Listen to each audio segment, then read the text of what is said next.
el 7º Congreso Internacional dedicado a Wittgenstein. Ese es el primero que se realiza en el Perú y tengo el agrado de presentarles a alguien que no necesita presentación, pero que es con grato gusto hacerlo.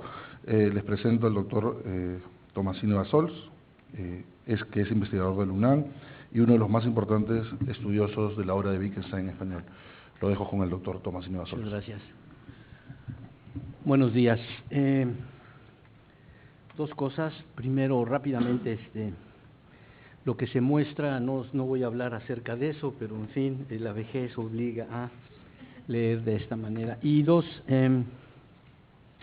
bueno, antes de leer mi contribución, quisiera decir unas cuantas palabras en relación con la sede y la organización de este evento académico. Hace 14 años, en la Ciudad de México, celebramos la primera edición del Congreso Internacional Wittgenstein en Español. Desde entonces, las sedes de nuestros encuentros bienales fueron Buenos Aires, Jalapa en México, Rosario en Argentina y en 2 ocasiones consecutivas en la ciudad de Puebla, también en México. En esta ocasión es la magnífica Pontificia Universidad Católica del Perú, aquí en Lima, la institución de educación superior que hizo posible que se materializara la posibilidad de organizar nuestro evento académico, un evento que ha venido paulatina pero persistentemente convirtiendo en un acontecimiento filosófico de no poca monta en el mundo de habla hispana. Todos nuestros congresos han sido exitosos académicamente y en todos los casos estos han culminado con la publicación de textos que incorporan los mejores trabajos presentados.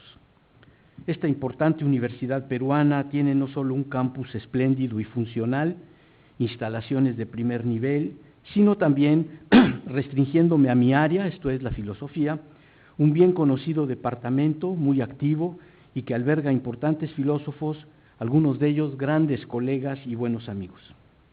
Esta generosa universidad nos acoge durante estos días y es nuestro deber responder a ello avivando la antorcha del debate filosófico y tratando de que a través de nuestras exposiciones y discusiones los colegas, alumnos y en general el público que atienda las sesiones se interesen seriamente por los temas que iremos abordando y que se sientan impulsados a seguir trabajando posteriormente por cuenta propia. A título colectivo y en nombre de mis colegas participantes, quiero manifestar mi agradecimiento a las autoridades de esta noble institución y, de manera personal, yo en lo particular y muy especialmente, quiero darle las gracias a la doctora Pamela Lastres Lammert, sobre quien realmente recayó el peso de la organización de este congreso. Gracias, Pamela. Diste un gran ejemplo de tenacidad, inteligencia y amistad. Una vez dicho esto, y para ser congruente conmigo mismo, le pongo fin a esta breve alocución y paso a la lectura del trabajo. El título de mi ponencia es Filosofía de la Ciencia y Anticientificismo Wittgensteiniano. Entonces, primero, clases de filosofía de la ciencia. Clases en el sentido de kinds, no de lectures, ¿verdad? Por razones de orden expositivo, me parece que lo más juicioso es empezar con el recordatorio de que hay por lo menos 2 formas de hacer filosofía de la ciencia. Está por una parte la forma tradicional de ejercitarse en esa área de la filosofía. De lo que en este caso se trata es de examinar los conceptos científicos fundamentales, de revisar la coherencia de las teorías científicas, de investigar las relaciones entre los conceptos y teorías científicos por un lado y la experiencia por el otro, de describir la estructura de las teorías científicas, trazando todas las distinciones posibles entre clases de principios, hipótesis, leyes y demás, de estudiar toda la variedad de los métodos que de hecho son empleados en las diversas disciplinas, de explicar el papel del lenguaje de las ciencias, esto es, las matemáticas, en la construcción del conocimiento científico, de examinar las posibilidades de reducción de unas teorías a otras y así indefinidamente. Propongo llamar a las reflexiones de esta clase sobre la ciencia reflexiones internas. Sin duda, este constituye el grupo más popular y fuerte de reflexiones filosóficas sobre la ciencia. Hay, no obstante, otra clase de reflexiones igualmente legítimas que las internas, pero que nos llevan a examinar la ciencia de un modo distinto. Así como en la primera clase de acercamiento a la ciencia de lo que se trata es de realizar análisis puntuales de temas concretos. Con la segunda clase de pensamiento se trata más bien de atrapar a la ciencia in toto, de modo que podamos establecer conexiones entre esta y otras prácticas, económicas, religiosas o políticas, así como determinar el papel de la ciencia en la evolución social y en la vida de la gente. En este caso, el esfuerzo de contemplarla como un todo permitiría evaluar su presencia y sus implicaciones en la vida humana, el rol que desempeña en la formación y desarrollo de las sociedades, su impacto sobre la naturaleza y así sucesivamente. Aunque lógicamente independientes, estas dos clases de filosofía de la ciencia son perfectamente compatibles y por lo menos a primera vista complementarias. Hay, sin embargo, una diferencia muy importante entre ellas, a saber, que parecerían requerir dos mentalidades distintas para poder actualizarse. La filosofía de la ciencia interna presupone un interés puramente técnico en los procedimientos y resultados de la ciencia, algo así como un ojo clínico para poder detectar avances y fisuras en las teorías.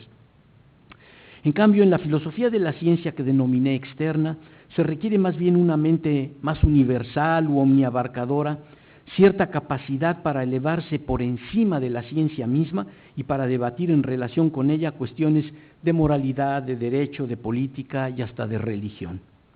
Ciertamente un filósofo de la física puede pasar toda su vida trabajando sin la menor preocupación sobre temas que, una vez alcanzados ciertos resultados, permitirían construir las bombas más letales que se pueda por el momento imaginar.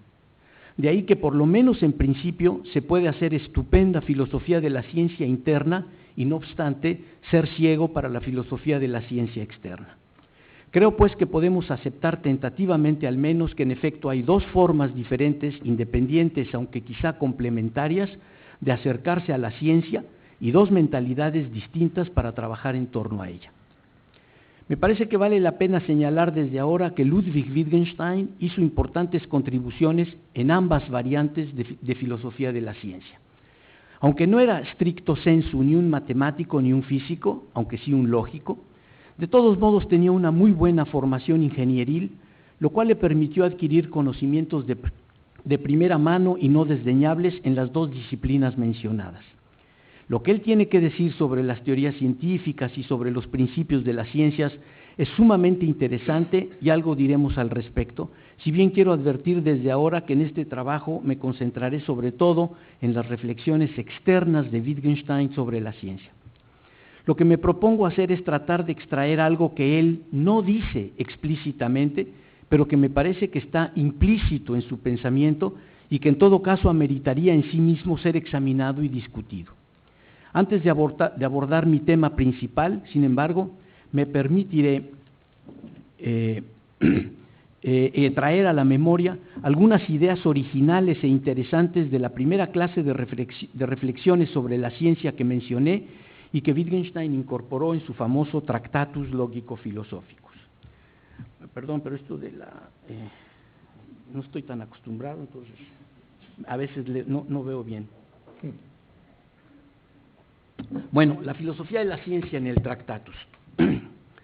Como tan a menudo pasa con Wittgenstein, la clave para entenderlo, si lo que se quiere es comprender cabalmente lo que él defiende, es enterarse primero de qué es lo que Bertrand Russell sostiene.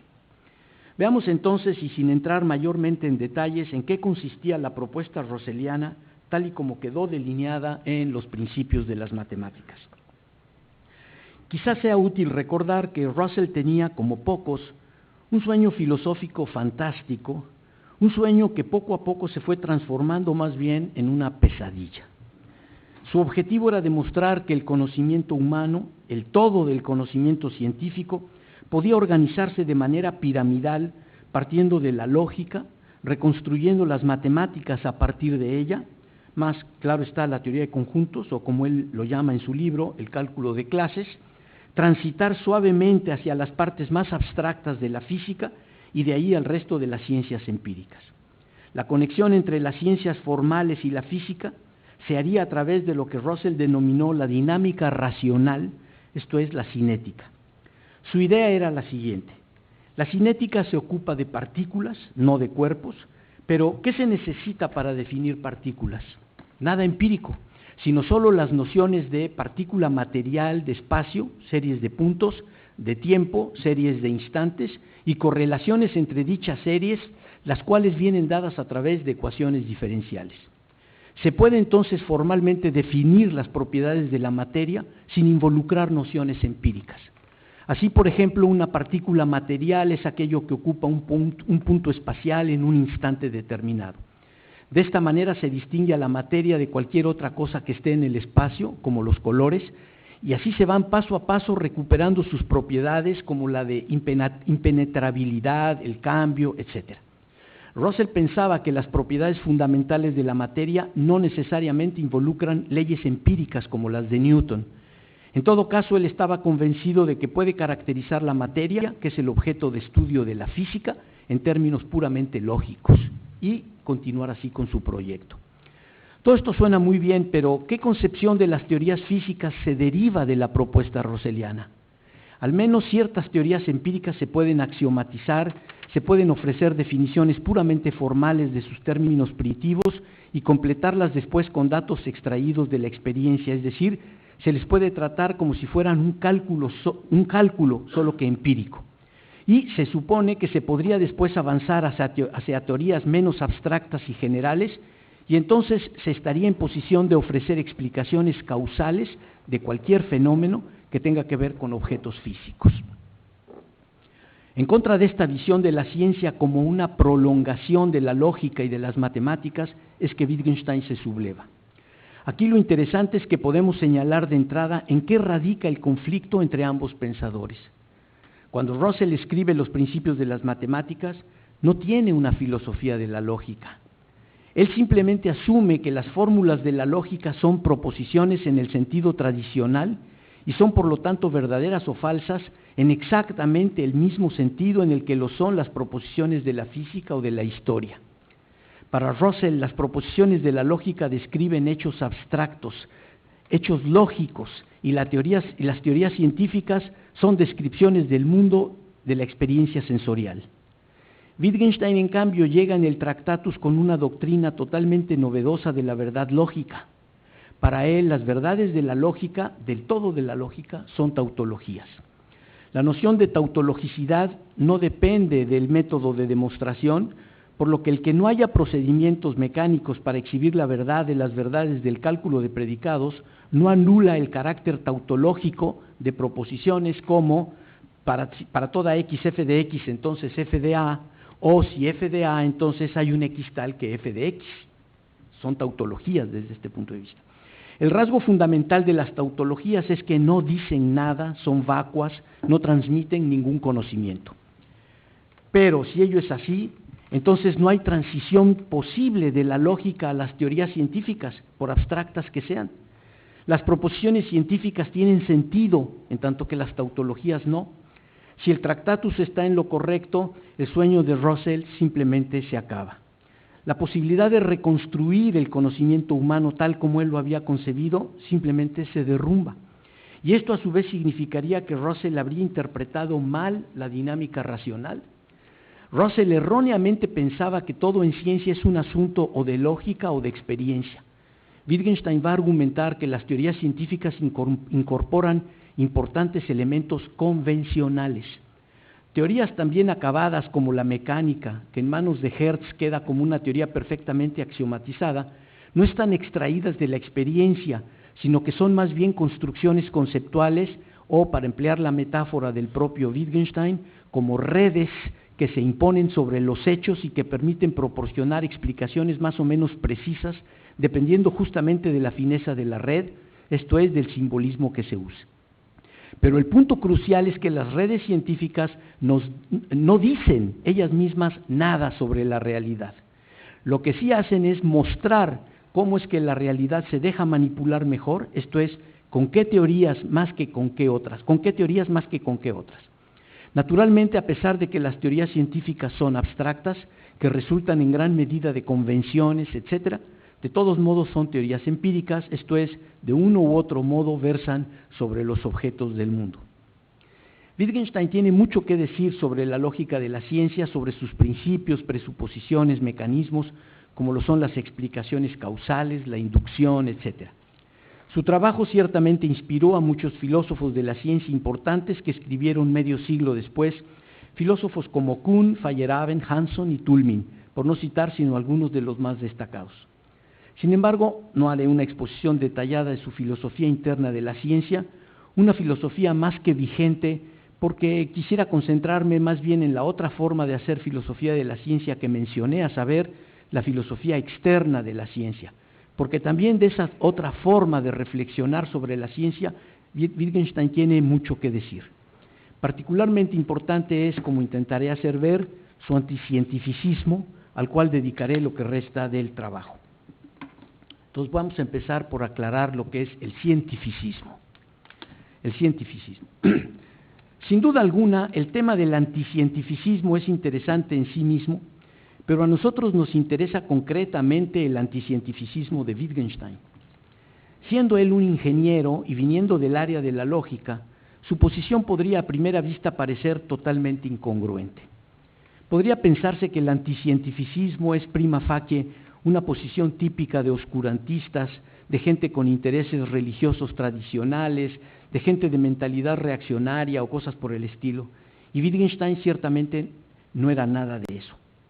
Para despejar dudas, entonces, tal vez lo más aconsejable sea iniciar nuestra disquisición aclarando lo que es el cientificismo. Esta es la posición típica de los positivistas, lógicos u otros, es decir, de todo aquel que considera que la clave para el desarrollo y la felicidad humanos está en la ciencia. El cientificismo es la convicción de que el conocimiento científico es la única forma real o auténtica de conocimiento de la realidad en todas sus dimensiones o facetas.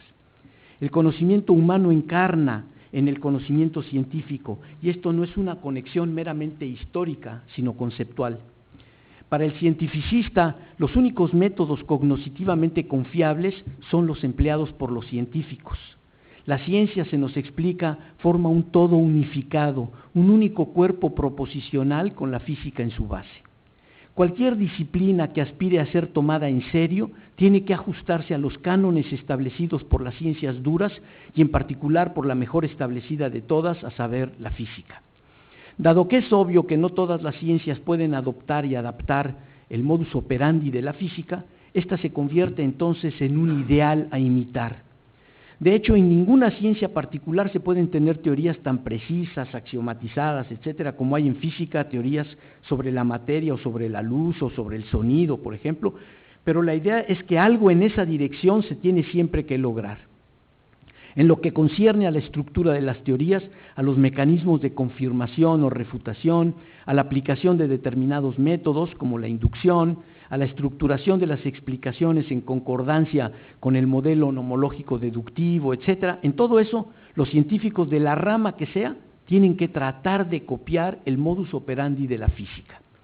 Pero eso es solo un aspecto del cientificismo, esto es el puramente factual o descriptivo, porque el cientificismo tiene también una faceta axiológica, ya que también postula la idea de que el progreso humano es una función del avance de la ciencia.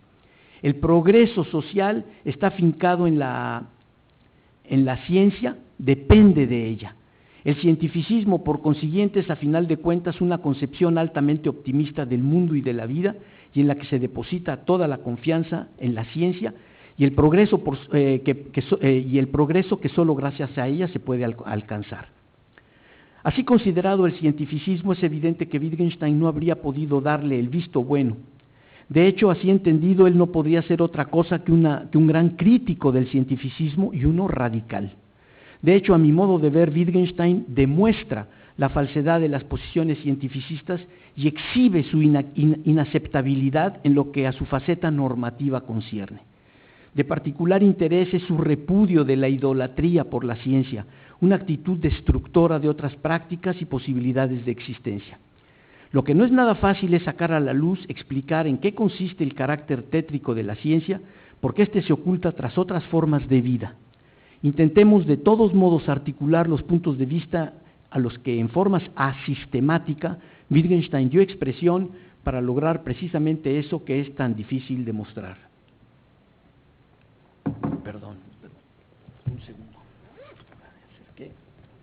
vayan a hablar por teléfono, entonces me meto en un problema.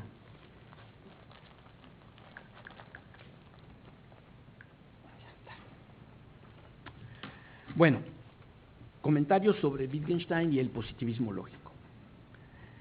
Creo que no es errado afirmar que en lo primero que nos hacen pensar las reflexiones wittgensteinianas externas sobre la ciencia, reflexiones que me gustaría calificar como profundas, es una cierta paradoja.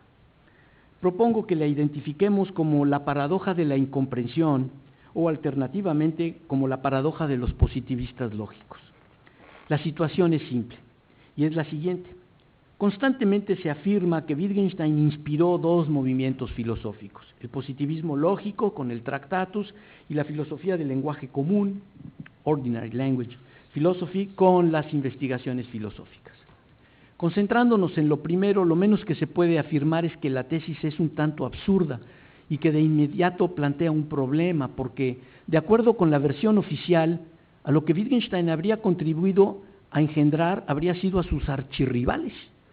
La actitud de Wittgenstein frente a la ciencia es, como veremos en breve, sumamente crítica, al grado de ser considerado como un anticientificista radical, en tanto que si algo eran los positivistas lógicos, era ser idólatras del conocimiento científico.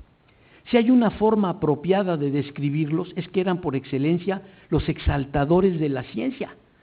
¿Cómo se explica entonces que un anticientificista convencido hubiera ayudado a procrear cientificistas casi fanáticos? La única forma de explicarnos la situación, si es que esta es real, es reconociendo que hay malentendidos o por lo menos imprecisiones formidables en el planteamiento tradicional, el cual se va despreocupadamente transmitiendo de generación en generación. Desde mi punto de vista, lo que pasó fue más bien lo siguiente.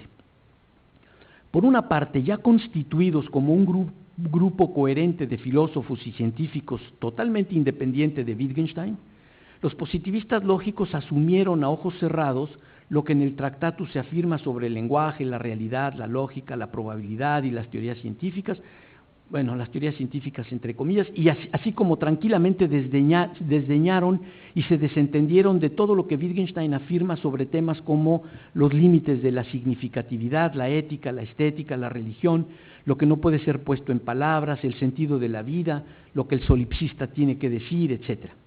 Pero aquí hay un problema. Todo lo que Wittgenstein dice sobre los temas importantes se deriva lógicamente de la teoría pictórica y de la ontología formal y factual, es decir, de la pseudo-ontología del Tractatus.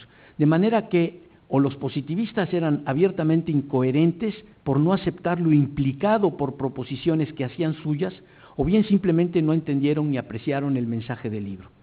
Pero sea como fuere, lo que se sigue es que en ninguno de los dos casos se podría adscribirle la paternidad de dicha escuela a Wittgenstein.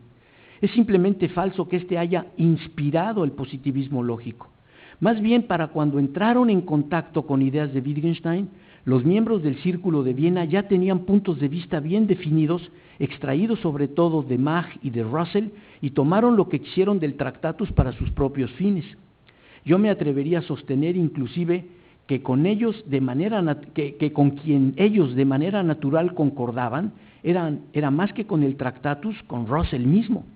Los objetivos de los positivistas lógicos ya estaban fijados desde antes de que leyeran el libro de Wittgenstein, pero desde mucho antes ya habían entrado en contacto con Principia Mathematica y conocían otros escritos de Russell. Y eso hace más comprensible la relación entre Wittgenstein y los positivistas lógicos, porque, como veremos, por lo menos en lo concerniente al tema del puesto de la ciencia en el mundo, más que aliados, eran adversarios acérrimos, irreconciliables. Aunque sin duda impactados por la personalidad de Wittgenstein, como es bien sabido, la interacción con este generó tensiones entre ellos y hasta la división en el seno del círculo, como lo pusieron de manifiesto las diferencias cada vez más profundas y cada vez más irreconciliables entre Moritz Schlick y Friedrich Waismann por un lado y Rudolf Carnap y Otto Neurath por el otro, siendo los primeros absorbidos por la fuerza centrífuga no solo del Tractatus, sino de la personalidad de Wittgenstein y manteniéndose los segundos fieles a su cientificismo a ultranza. Ahora bien, entendidas las cosas tal como las he expuesto, tenemos que elegir entre algunas de estas conclusiones. O no fue Wittgenstein, sino más bien Russell quien inspiró a los positivistas lógicos, o estos eran declaradamente incoherentes, pues aceptaban muchas proposiciones del Tractatus, pero no sus implicaciones. Bueno, hay una tercera posibilidad, que las dos cosas sean ciertas, pero no entraré en detalles ni intentaré desarrollar el tema. Me limitaré a señalar que sería históricamente muy sorprendente, en efecto, que un pensador como Wittgenstein hubiera podido sentirse en familia con un grupo de pensadores como los que conformaban el Círculo de Viena. Como podremos apreciar a medida que avancemos, si algo podemos afirmar con certeza es que Wittgenstein y los positivistas lógicos se movían en direcciones opuestas. Bueno, dos formas de anticientificismo, del anticientificismo externo. Una vez hechas estas aclaraciones, quizá debamos ahora preguntarnos de dónde proviene el atractivo y el éxito del cientificismo. Yo veo básicamente dos razones, las cuales vienen además entremezcladas en el sentido de que se apoyan mutuamente. En primer lugar están las implicaciones prácticas de la ciencia, la tecnología que a la vez inspira, ella sí, y se deriva del conocimiento científico, la manipulación de la naturaleza y concomitantemente, en segundo lugar, el conocimiento del mundo que con la ciencia se alcanza. Pero en segundo lugar, ¿sí? Las consideraciones prácticas son más importantes. Por ello, me parece que podemos distinguir dos líneas de argumentación anticientificista que yo presentaría como sigue. Hay un anticientificismo de sentido común que tiene que ver con nuestra concepción de lo que es el conocimiento humano y un anticientificismo dirigido más bien contra los efectos prácticos de la ciencia en la sociedad mundial y sobre el ser humano en general. Considerémoslos en el orden indicado. En la etapa en la que nos encontramos, lo primero que habría que señalar es que es de sentido común sostener que no todo es reducible a la física, explicable en términos de la física, ni tampoco es posible tomar a la física como modelo a seguir para la adquisición de conocimientos en absolutamente todos los contextos. Una de las grandes lecciones del fracaso del positivismo lógico es precisamente que el ideal de la unidad de la ciencia terminó en un fiasco. La moraleja es que además es que, como la inmensa mayoría de nuestros conceptos, el concepto de ciencia es un concepto de semejanzas de familia. Lo que es equívoco es hablar de la ciencia, puesto que de hecho hay distintas formas de adquirir conocimientos y exigir que todas se reduzcan a una o queden enmarcadas dentro de una solo porque es la más exitosa en términos prácticos es una manifestación palpable de incomprensión. Esto es algo que puede mostrarse si consideramos la historia de las ideas y del conocimiento. No hay nada más absurdo que pensar que a partir de los griegos el desarrollo de la ciencia ha sido un desarrollo lineal, único, expansivo, progresivo. Ya ni los filósofos de la ciencia más apegados al espíritu positivista adoptarían un punto de vista así. Un cuadro mucho más convincente del desarrollo de la ciencia es el que hace muchos años Kuhn pintó, esto es el de una cierta alternancia entre ciencia normal y revoluciones científicas, siendo la inconmensurabilidad de las teorías uno de sus más importantes efectos. Para ilustrar, cuando Copérnico y Einstein hablan del universo, no hablan de lo mismo, o casi. Para nuestros propósitos, lo que vale la pena señalar es que Wittgenstein impulsó la idea mucho tiempo antes de que Kuhn trabajara en ella. Cito a Wittgenstein, es muy claro que los pensadores griegos no eran ni filósofos en el sentido occidental, ni científicos en el sentido occidental, que los participantes en los Juegos Olímpicos no eran deportistas y que no encajan en ninguna ocupación occidental. Termina la cita. En nuestros tiempos es por lo tanto de sentido común sostener que no hay solo un método, que no hay solo una forma de organizar o estructurar un cuerpo de conocimientos, que no hay solo una forma de hacer valer la experiencia en la faena de adquisición de conocimientos. Y por otra parte, el rechazo de toda forma de reduccionismo en favor de la física inevitablemente le impregna a nuestra concepción de la ciencia un tinte histórico que es de primera importancia tener presente. Sobre esto diré algo más abajo, pero por el momento quisiera redondear lo que he dicho, señalando que todo este proceso de lucha por la emancipación de diversas ciencias vis-à-vis la física, tiene en Wittgenstein a uno de sus más importantes pioneros. Sin embargo, es en la segunda línea de ataque en contra del cientificismo en la que me parece que Wittgenstein es todavía más descollante y más decisivo. Me refiero, claro está, al anticientificismo que más arriba llamé externo. Hay un sentido en el que esta forma de lucha en contra del cientificismo es más difícil que la interna. Para desarrollar alguna versión de anticientificismo interno, lo que se requiere es básicamente tener datos establecidos por la ciencia que a uno le interese, ser buen observador y detectar cosas como, por ejemplo, que en psicología no se trabaja con la misma clase de categorías que en física. En cambio, lo que la crítica externa de la ciencia, por ser de carácter menos descriptiva y más especulativa, requiere para poder ser implementada, es más bien un esfuerzo de imaginación y de pensamiento que no es tan simple.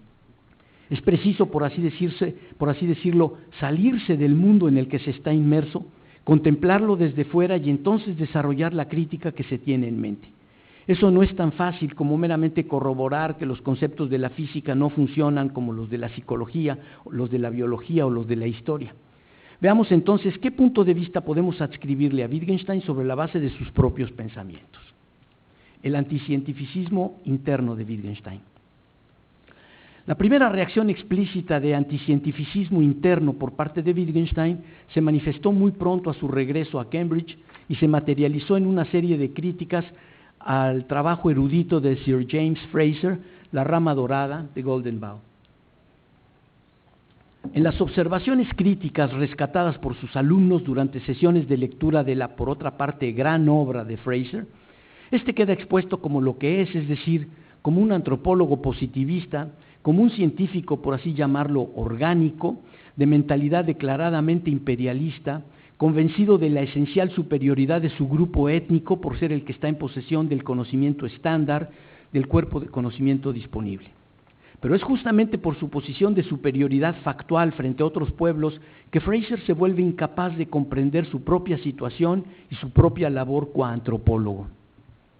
Lo que Frazer hace es describir al hombre primitivo como si se tratara de una especie distinta, pero el punto es que eso lo puede hacer solo porque lo ve a través del cristal o del prisma que representa la superioridad científica y tecnológica de la sociedad a la que él pertenece.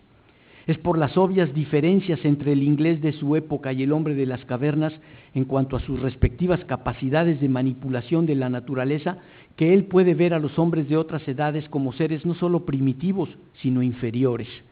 Lastimosamente, sin embargo, lo que Frazer no logra ver es que son sus convicciones cientificistas lo que le impiden a él ver todo lo que él tiene en común con el hombre de la edad de piedra a quien tanto desprecia. Como bien señala Wittgenstein, la gran diferencia entre aquellos hombres y nosotros, es simplemente que ellos tenían una tecnología menos desarrollada, pero pocas cosas hay tan ridículas como la creencia de Frazer de que el que tenga conocimientos y tecnología, que el que tengamos conocimientos y tecnología que ellos no tenían, muestra que somos superiores espiritualmente, por no decir humanamente.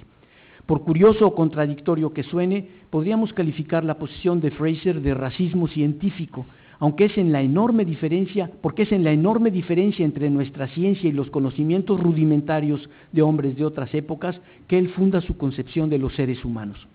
El enfoque de Frazer es descarnado. Nuestros antecesores tenían mitos irracionales. Nosotros, gracias a la ciencia, disponemos de sistemas racionales de creencias. Aquellos seres tenían creencias demostrablemente falsas y hasta absurdas, en tanto que nosotros tenemos una cosmovisión objetivamente avalada por los descubrimientos científicos. Ellos pensaban por medio de principios como el de que lo semejante atrae lo semejante, que no tienen ninguna fundamentación empírica, en tanto que nosotros recurrimos a la inducción, lo cual nos permite adoptar creencias con los mayores grados de probabilidad y así sucesivamente. Lo que el cientificismo de Frazer no le deja percibir es la irracionalidad humana de la gente de su tiempo y de su sociedad. Lo que él es incapaz de percibir es que las diferencias con nuestros antepasados brotan de una continuidad, no de un cambio radical o de algún misterioso salto cualitativo que habría llevado de unos a otros. Pero, y esto es lo importante para nosotros, lo que le impide a Frazer comprender otras culturas y otras sociedades es precisamente su visión cientificista del mundo, la visión inspirada en el incontenible avance de la ciencia contemporánea.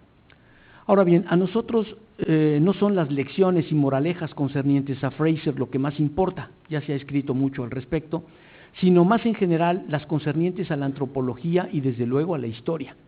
Es asombroso el hecho de que no le haya resultado autoevidente a multitud de científicos y filósofos de la ciencia el que en las ciencias humanas el modelo de explicación que proporciona la física sea pura y llanamente inservible. Un caso notable de ceguera filosófica en este sentido lo encontramos en el famoso artículo de Carl Hempel, La función de las leyes generales en la historia, un trabajo en el que el autor intenta mostrar que en historia el modelo nomológico deductivo es tanto aplicable como útil.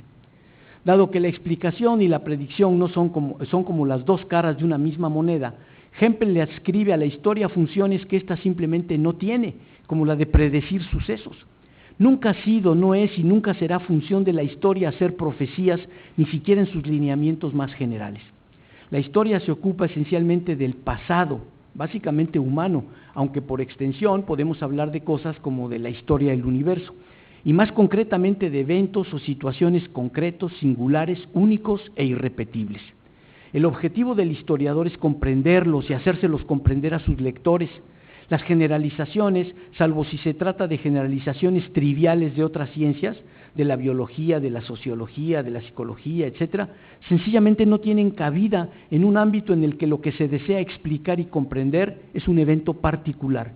Queremos saber qué pasó en Waterloo, es decir, queremos conocer las causas por las que Napoleón perdió esa histórica batalla, pero no queremos saber nada acerca de la clase de batallas a las que pertenece la batalla de Waterloo, si es que hay tal clase. Eso no tiene el menor sentido, por lo menos para la historia. Como ya dije lo que tenía que decir en relación con este tema, no repetiré aquí y ahora lo que ya expuse en otro trabajo. Por ahora me limitaré a enfatizar la idea de que también la filosofía de la psicología de Wittgenstein es una muy clara y contundente expresión de su anticientificismo.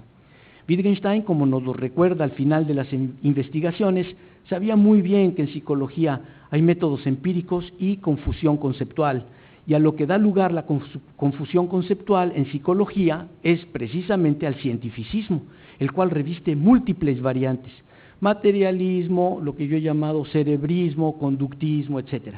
La filosofía de la psicología de Wittgenstein constituye una contundente refutación del cientificismo en esta área del conocimiento.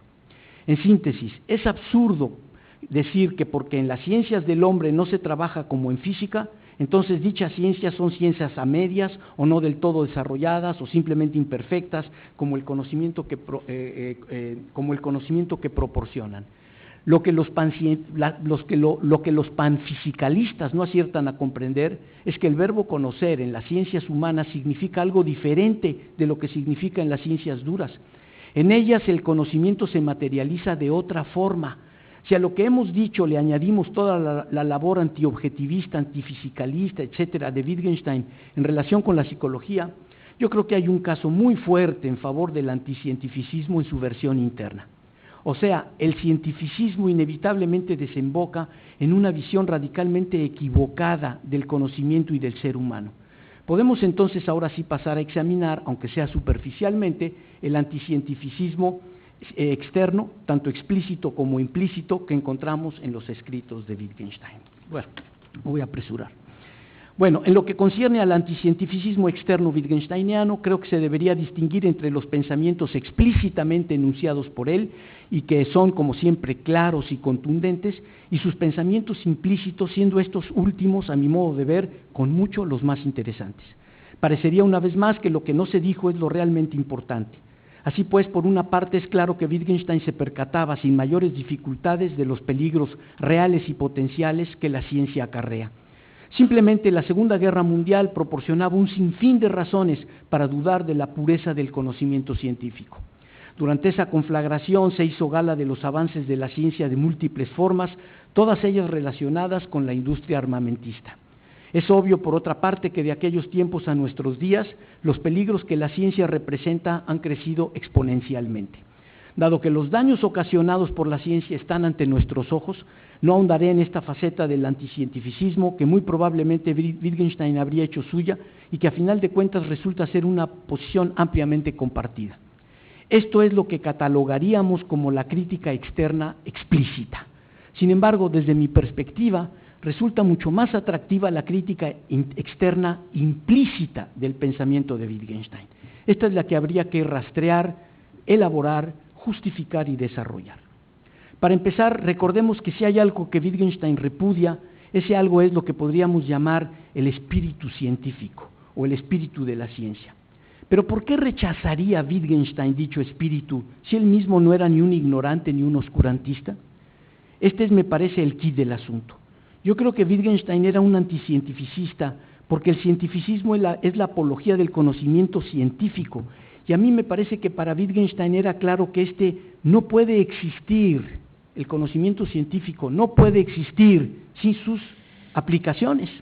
Dicho de otro modo, no hay tal cosa como conocimiento científico en estado puro, un mero corpus proposicional. Es de primera importancia entender que el conocimiento científico está indisolublemente ligado a la tecnología. Puede haber tecnología sin ciencia, pero ciencia sin tecnología ciertamente no. El espíritu científico, por consiguiente, es esencialmente el espíritu de la practicalidad, de producción incesante de bienes, de control cada vez más férreo del mundo natural y social a través de las teorías científicas. La manipulación de la realidad sin conocimiento es en alguna medida factible, pero conocimiento científico sin experimentos y sin aplicaciones prácticas es no solo en gran medida imposible, sino más bien una especie de mitología autoglorificadora. Yo consideraría esto que acabo de decir como nuestros datos, nuestro punto de partida. Intentemos ahora construir un cuadro en el que estos entren y que resulte explicativo. Ya aludimos al hecho de que las especulaciones de los griegos, piénsese por ejemplo en lo indeterminado de Anaximandro o en el ser de Parménides, no podrían sensatamente verse ni siquiera como teorías científicas embrionarias. Me parece que algo parecido habría que decir de las teorías de los cielos o de la vida de la época de San Anselmo. Ahora bien, si bien es cierto que una vez conformada una entidad de la índole que sea, esta es fácilmente identificable y distinguible de otras, en la medida en que ella es el resultado de un proceso, sus orígenes o sus etapas terminales pueden resultarnos sumamente confusos. Por ejemplo, sabemos lo que es un niño de 2 años, pero ¿cuándo se convirtió en un ser ya autónomo e identificable mientras estaba en el vientre de su madre? Teóricamente ello es imposible de determinar. De igual modo sabemos que el sistema solar entró ya en una etapa de decadencia, pero ¿cuándo se producirá su muerte completa? Inclusive si conociéramos todos los hechos, no podríamos dar fechas precisas, porque se trata de un proceso y los procesos no se estudian mediante las categorías de los estados estables. Lo que mediante estos ejemplos quiero sugerir es que algo parecido pasó con la ciencia. Esta institución que ahora forma parte de nuestro marco de existencia es algo que llevó mucho tiempo en surgir, brotó en determinadas condiciones y se fue poco a poco consolidando hasta llegar a lo que es ahora. El problema para nosotros consiste en que muchos de los elementos que fueron esenciales durante su gestación siguen siendo igualmente importantes y vigentes, solo que en general desaparecieron de nuestra vista, porque ya la ciencia, por así decirlo, opera sola, en forma autónoma. Eso, sin embargo, genera incomprensión. Intentaré aclarar esto. Deseo sostener que la ciencia, en el sentido en que nosotros hablamos de ciencia, es un producto típicamente postmedieval y postrenacentista. Lo que hubo antes no era ciencia propiamente hablando. Inclusive si había datos aislados, ya establecidos y verificables, por ejemplo en el estudio de los cielos. Es evidente que el conocimiento recopilado por monjes y sabios durante la Edad Media no era ciencia en nuestro sentido. Ellos no eran astrónomos, inclusive si, como dije, habían ya acumulado un número considerable de verdades factuales aisladas concernientes a los objetos celestes. Después de todo, desde tiempos inmemoriales se construían barcos y armas, lo cual quiere decir que se manejaban algo más que meros rudimentos de física y química, y esto a su vez muestran que en las sociedades de antaño había lo que nosotros llamaríamos ingenieros, pero con todo y eso no eran científicos en un sentido suficientemente comprensible. Pero entonces, ¿cuáles son las condiciones de aplicación del término ciencia y sus derivados? La ciencia, en el sentido en que nosotros la conocemos, requiere de instituciones, de comunidades de personas trabajando para alcanzar objetivos comunes previamente establecidos, de eventos académicos en los que se presentan resultados, de universidades y por lo tanto de gobiernos y de fundaciones que las subvencionen, lo cual de manera natural entraña inversionistas y por lo tanto el uso sistemático y práctico de los resultados alcanzados en la teoría. Es más, sin pretender minimizar o cuestionar la realidad de impulsos como lo sería el deseo innato de conocer, Resulta evidente que en la inmensa mayoría de las veces, tanto los interrogantes como los avances en la ciencia están predeterminados por exigencias y requerimientos prácticos, esto es, extrateóricos. Son los intereses de los gobiernos, de los bancos, de la industria armamentista, de la industria de la alimentación, de la farmacéutica, etcétera, los agentes que pagan para que se desarrollen tales o cuales líneas de investigación, y es en gran medida gracias a ello que crece el conocimiento científico. Salvo en casos muy excepcionales, no se le paga a ningún científico para que realice una investigación que no esté de ninguna manera conectada con consideraciones de orden práctico. Ahora bien, el que todo esto y otras cosas que se podrían añadir sean el caso, deja en claro que eso que nosotros llamamos ciencia y que tiene una faceta puramente teórica y otra eminentemente práctica, es un elemento constitutivo del modo de vida que empezó a desarrollarse a partir del siglo XVI. En otras palabras, la ciencia en toda su complejidad nace y se desarrolla junto con el sistema capitalista.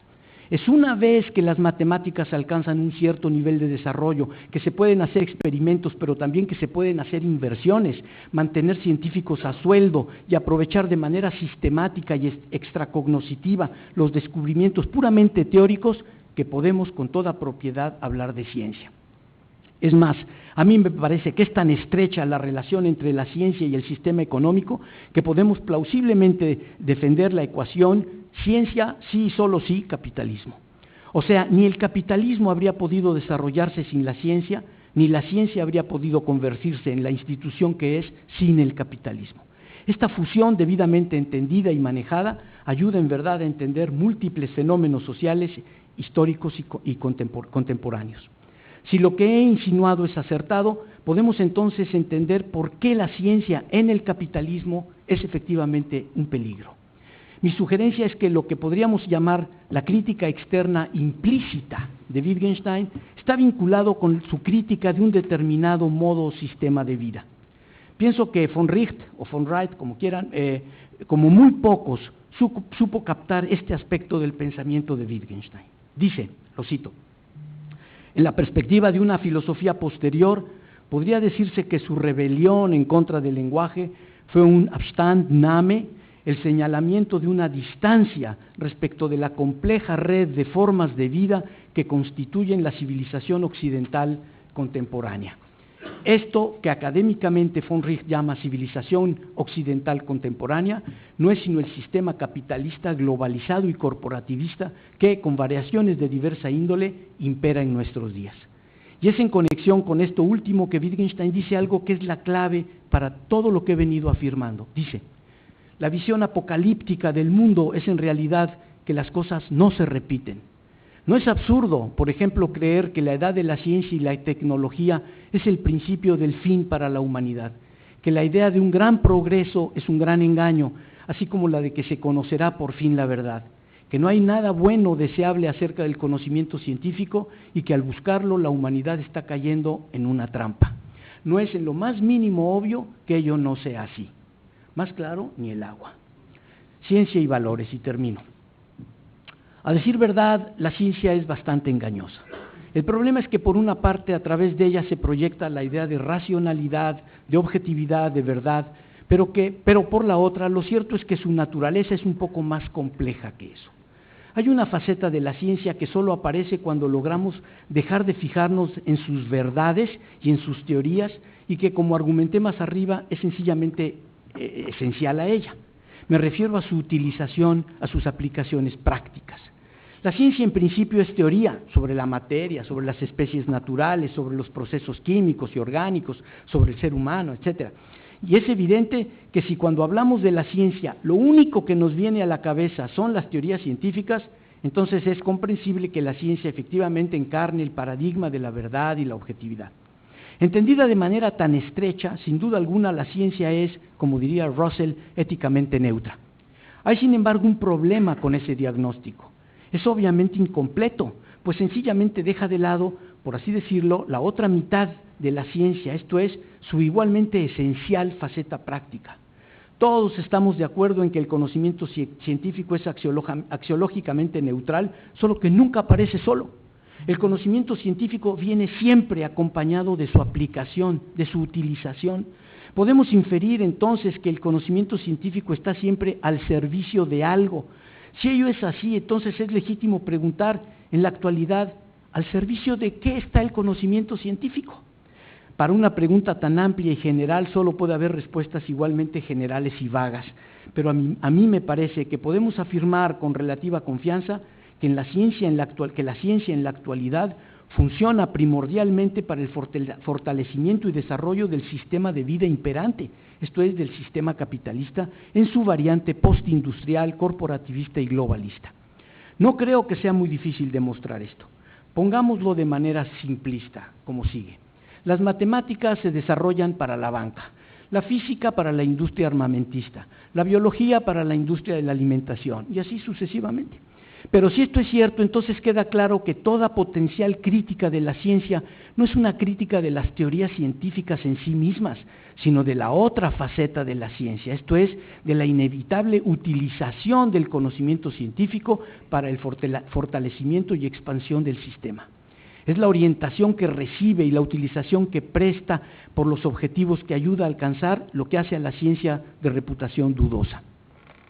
Nadie en sus cabales se propondría cuestionar la importancia y lo valioso del, entre comillas, conocimiento científico. Pero es que no es en eso en que consiste la crítica de la ciencia.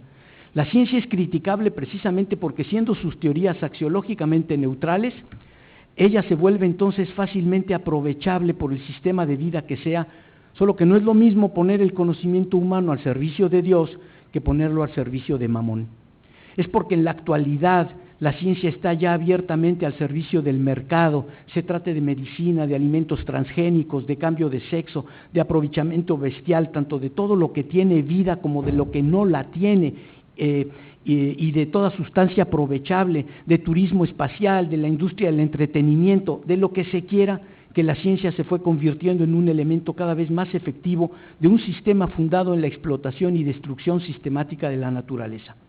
Y yo pienso que no es descabellado sostener que lo primero que en las condiciones prevalecientes la ciencia destruye es el ser humano. Los resultados de la manipulación de la vida que se logra por medio del conocimiento científico los tenemos ante los ojos. El triunfo de una vida prosaica, materialista y consumista de la vida, la destrucción de la familia a través de revoluciones genéticas sexuales, etc. La contaminación irreparable del mundo, la invención de armas cada vez más mortíferas y así indefinidamente. Siendo uno de los elementos que contribuyen a la solidez del sistema que transforma absolutamente cualquier cosa en mercancía, la ciencia es, junto con la banca, uno de los grandes pilares del capitalismo. La crítica de la ciencia, por lo tanto, desemboca o culmina en una crítica del sistema capitalista, esto es, del modo de producción de mercancías. Lo que hemos dicho concierne a los males materiales o físicos asociados con la ciencia, pero es evidente que también podemos hablar de males psíquicos o mentales o también espirituales. El espíritu científico es justamente el del hombre actual, el del hombre práctico, que ya no se extraña por nada, pero también, como una consecuencia de ello, del ser que ya no reverencia nada, que no siente ningún respeto profundo y sincero por nada, ningún interés por nada que no sean de uno u otro modo bienes de consumo. Probablemente el mayor mal que la ciencia-tecnología causa es que mata todo sentimiento de respeto por la vida en el sentido general, de perplejidad por la existencia del mundo, de deseos no prosaicos e impersonales, a lo que hace ver como pueriles y hasta tontos. Wittgenstein lo expone de este modo. El hombre, y quizá los pueblos también, tienen que despertarse para asombrarse. La ciencia es un medio para volverlos a adormilar. Al matar a la religión y al arrebatarnos toda noción y convicción de trascendencia, la ciencia redujo el marco de nuestra concepción de la vida y de su sentido al de nuestra efímera existencia terrenal. Es natural entonces que vivir bien no pueda ser concebido de otra manera que como poseer mucho, consumir mucho, mandar mucho. La ciencia no nos dejó otra opción. La crítica de Wittgenstein a la ciencia no es nunca una crítica del conocimiento científico. Pensar que algo así podría ser el caso es tan absurdo que hasta vergüenza da tener que aclararlo. Su crítica es una crítica cultural y va dirigida ante todo en contra de los entusiastas propugnadores de la forma más efectiva que tenemos de manipular la realidad. Es una protesta y una llamada de atención ante los peligros que día a día nos hace correr un conocimiento liberado ya de toda restricción moral y al servicio de más de las veces de las peores causas de la historia. Muchas gracias.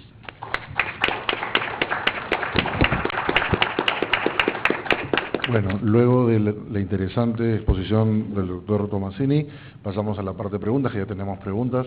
Vamos primero por acá y después con Pablo. Guadalupe, muchas gracias por tu paciencia. Okay. Y tu pregunta, por favor. Bueno, primero, muchas gracias por la charla. Me parece muy útil esta primera distinción que hacías entre interno y externo, y creo compartir la perspectiva acerca del anticientificismo. Mi pregunta es si te parece que para Wittgenstein, obviamente hay una distinción de metodologías entre filosofía y ciencia. Esa es parte de la discusión. También indicaste que la filosofía podría colaborar a corregir ciertas confusiones conceptuales en la ciencia. Parece que hay un vínculo desde la filosofía a la ciencia. Mi pregunta es si te parece que podría haber un vínculo desde la ciencia a la filosofía. Por ejemplo, en algunas discusiones sobre filosofía de la mente se incorporan algunos datos empíricos de desarrollos de ciencia cognitiva para modificar algunos problemas, para modificar algunas perspectivas. Mi pregunta es si para vos hay algún vínculo posible entre estas dos disciplinas o más bien habría que separarlas completamente. A ver, si tú piensas que hay una continuidad entre la filosofía y la ciencia, pues entonces las ciencias cognitivas, la inteligencia artificial, las nuevas ramas que se van desarrollando, van a esperar de los filósofos intuiciones novedosas para poder avanzar en sus respectivos campos, alguna idea productiva, ¿no? Bueno, ese tipo de cosas. Habría una potencial contribución por parte de filósofos en las distintas ramas. Yo creo que eso es una fantasía. Imagínate, los tipos que van desarrollando, los científicos que van desarrollando las distintas disciplinas, son gente que pasó de estudios universitarios a doctorados, a postdoctorados, son súper especialistas, llegan y plantean problemas técnicos en donde realmente alguien improvisado por completo no puede llegar y proporcionar intuiciones ni nada. Ahora, eso sí, asumiendo que hay una continuidad. Si asumimos que lo que llamamos, digamos, investigación en filosofía, reflexión filosófica, es de una naturaleza radicalmente distinta al de la investigación científica, entonces lo que todas esas disciplinas sí le plantean a la filosofía son problemas de comprensión, de inteligibilidad, porque los científicos desarrollan sistemas, digamos, lenguajes y sus aplicaciones, y lo hacen de manera sistemática, pero no necesariamente, o más bien dicho, rara vez entienden qué es lo que realmente están haciendo y cómo interpretar. Saben desarrollar teorías, pero no necesariamente interpretar correctamente el contenido de sus teorías, lo que dicen sus teorías y cosas por el estilo. Entonces, una cosa es la construcción de todos estos sistemas que luego se aplican, permiten manipular y requieres de conocimientos, etc. Y otra cosa es la comprensión de eso. Ahí es donde la ciencia le plantea problemas de aclaración, inteligibilidad, comprensión a los filósofos. Y ahí es donde sí un cierto manejo de ciertos datos básicos, etcétera, puede ser útil y puede hacerse, y ahí puede haber una interrelación útil. Yo diría básicamente crítica, es decir, me parece que la función del verdadero filósofo de la ciencia o del bueno consistiría, o del mejor, consistiría en ir mostrando cómo las interpretaciones que los matemáticos, los físicos hacen de sus propias teorías son erradas, son equivocadas, en donde están creando una nueva mitología y en donde ya erraron el camino, sin tocar, desde luego, la práctica científica en el sentido propiamente hablando de investigación, etcétera, ¿no? Entonces, pero retroalimentación solo en el sentido de que, solo en el sentido de que los filósofos aprenden con las nuevas teorías a replantear los mismos viejos problemas que vienen arrastrando de siempre, porque la filosofía como que se ocupa de eso, ¿no? Digamos, vamos a hablar de la verdad en la inteligencia artificial o en lo que quieras. Sí, mira, la noción de verdad no la inventaron ellos, vas a replantear los problemas en una nueva terminología o teoría de conjuntos o lo que sea, vas a replantear los problemas en una nueva terminología y en ese sentido, pues sí, estoy avanzando. ¿Qué tanto significa ese avance? Pues a mí me parece un poco fatuo o fútil, pero bueno, eso es lo que tenemos que hacer, tenemos que familiarizarnos con las nuevas terminologías para replantear con el léxico contemporáneo los mismos antiguos problemas de la filosofía. Por ahí ese sería mi punto de vista. Pasamos a la pregunta, doctor Quintanilla. Gracias, Juan. Bueno, muchísimas gracias, Alejandro, por tu interesantísima ponencia. Siempre es grato escucharte y aprender de ti. Tengo un comentario y una pregunta. El comentario es este. Con frecuencia me da la impresión que tanto cientificistas como anticientificistas comparten un mismo presupuesto. El presupuesto de que la ciencia es ciencias naturales. En buena parte de tu ponencia hablabas de la ciencia cuando en realidad estabas hablando de ciencias naturales. Y obviamente las ciencias sociales y las ciencias humanas son ciencias con el mismo grado de validez y de valor y proporcionan conocimiento tanto como las ciencias físicas como las ciencias naturales, ¿no? Entonces, yo coincidiría en el anticientificismo en sostener que no todo conocimiento es conocimiento científico, incluso en el sentido amplio de conocimiento científico, ¿no? Pero tendría una cierta preocupación al objetar al cientificismo, asumiendo que por ciencia estamos entendiendo solamente ciencias naturales. Ese es el comentario. Mi pregunta es esta. Estoy de acuerdo plenamente contigo en la distinción que haces entre filosofía de la ciencia interna y filosofía de la ciencia externa. Pero la pregunta sería, ¿cuáles son las virtudes epistémicas o los criterios epistémicos de la filosofía de la ciencia externa, que permitiría evaluar los argumentos de ese tipo de filosofía? ¿Esas virtudes epistémicas o esos criterios epistémicos son los mismos que los de la filosofía de la ciencia interna y de la filosofía y de la ciencia en general, no de la física, sino de la ciencia en general?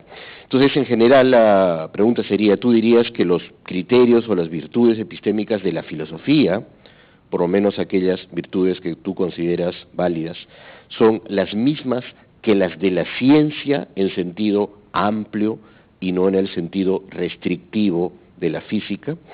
En tu respuesta a la pregunta anterior me pareció entender un aroma kantiano, porque lo que tú estabas diciendo es la ciencia versa sobre la realidad, la filosofía no. La filosofía versa acerca de las condiciones, las posibilidades de conocimiento de la realidad, las condiciones de posibilidad del conocimiento de la realidad. Y creo que ahí yo sí tomaría distancia y estaría de acuerdo contigo en que hay hoy día, por lo menos, una dialéctica muy poderosa entre filosofía y ciencia que ambas se enriquezcan mutuamente. Gracias, Pablo. A ver, respecto al comentario, yo creo que hay que distinguir dos cosas. Desde luego que ni mucho menos quiero promover la idea de que ciencia significa física, química, biología. El problema es más bien si no es con el conocimiento científico que se acaba la esfera del conocimiento. Si tú dirías que hay algo que puede pasar por conocimiento y que no es científico, ¿sí? Entonces yo ese tema no lo abordé. Me parece que bueno, no sé, es de pensarse si hay formas de conocimiento que no sean explicables científicamente. Digamos, por ejemplo, formas de comprensión de un ser humano por parte de otro, en el que entiendes algo de la persona, lo conoces, vamos a pensar un padre, un hijo, todo, lo conoces, pero te dicen, a ver, explícame científicamente. No, mira, no sé, hay conocimiento que no es.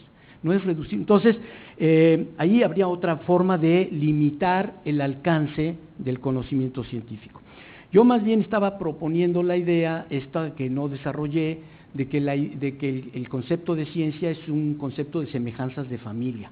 Hay muchas formas de conocimiento, pero son distintas y no son reducibles unas a otras. Están conectadas por distintos vínculos, porque la física se parece mucho a la química a la biología a la sociología a la psicología, etcétera. Pero entre esta y esta ya no tienes casi prácticamente nada en común. Entre la historia y la física, pues realmente hay poco, ¿no? El lenguaje natural quizá los une. Eso, entonces, bueno, yo habría hecho esas aclaraciones, faltó pensar un poquito sobre esto de los límites del conocimiento humano. Ahora, respecto a los criterios si los criterios de la filosofía y la ciencia interna son los mismos que los de la filosofía vamos a preguntar primero cuáles son los criterios epistémicos de la filosofía de la ciencia interna. ¿Cómo distinguimos un buen manual, un buen libro de filosofía de la ciencia de otro? ¿Sobre qué bases? Bueno, desde luego, congruencia, todo ese tipo de conocimiento de datos por parte del autor, explicaciones claras, conocimiento de la temática. Esos son los criterios que tú vas a manejar, ¿no? ¿Por qué el libro de Nagel sobre la estructura de la ciencia pues vale o no vale, o el de Toulmin o el que sea? Pues porque hay un relato congruente, te esclarece ciertos hechos, plantean preguntas que nos interesan y dices, mira, da respuestas que me convencen. Lo mismo con lo otro, nada más que el tema cambia. Aquí, en el primer caso, te circunscribes a teorías específicas, si estas teorías son refutables, no son refutables, y ahí haces y discutes, ¿no?